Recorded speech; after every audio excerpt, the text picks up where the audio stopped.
Justice Department report finds pattern or practice of excessive force by Chicago police. Developing Chicago police violated the Fourth Amendment through a pattern or practice of use of excessive force, Attorney General Loretta Lynch announced Friday, revealing the results of a wide-ranging investigation that the city's former top cop called biased from the start.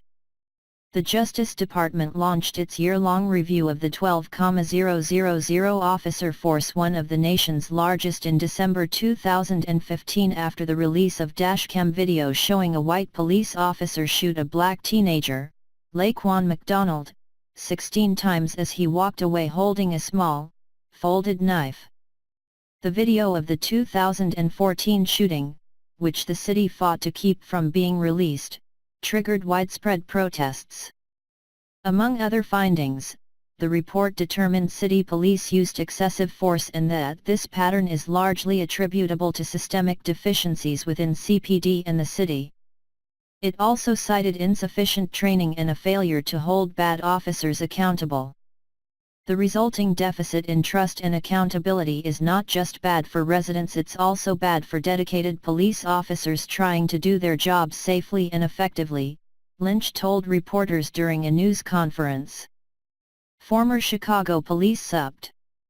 Gary McCarthy told Fox News the Justice Department never interviewed him for its report, even though he was on the force until late 2015. Speaking to America's Newsroom, he suggested it was because my narrative doesn't fit what they want to say, the politics is the strongest pull. Lynch said her department tried reaching out to McCarthy, but he was unavailable. McCarthy said the actions of police were not to blame for Chicago's skyrocketing violent crime rate. Last year saw nearly 750 killings across the city, a spike of more than 250 from 2015. More than 650 of last year's homicides were shootings. The former superintendent told Fox News last week, "The police are not the problem. The criminals are the problem."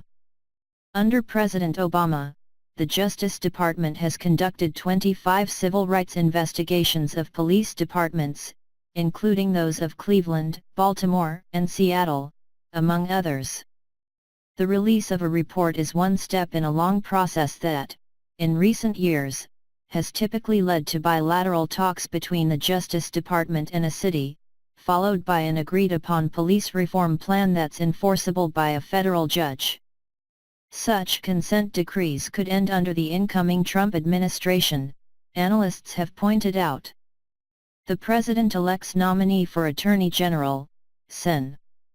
Jeff Sessions, R.A., wrote in 2008 that they have a profound effect on our legal system as they constitute an end run around the democratic process. The scandal over the McDonald video and accusations of a cover-up cost McCarthy his job. The video, which showed Officer Jason Van Dyke continuing to shoot the teen even as he slumped to the ground, unmoving, provoked outrage. It wasn't until the day the video was released, which was more than a year after the shooting, that Van Dyke was charged with murder. He has pleaded not guilty. Mayor Rahm Emanuel called the findings sobering to all of us.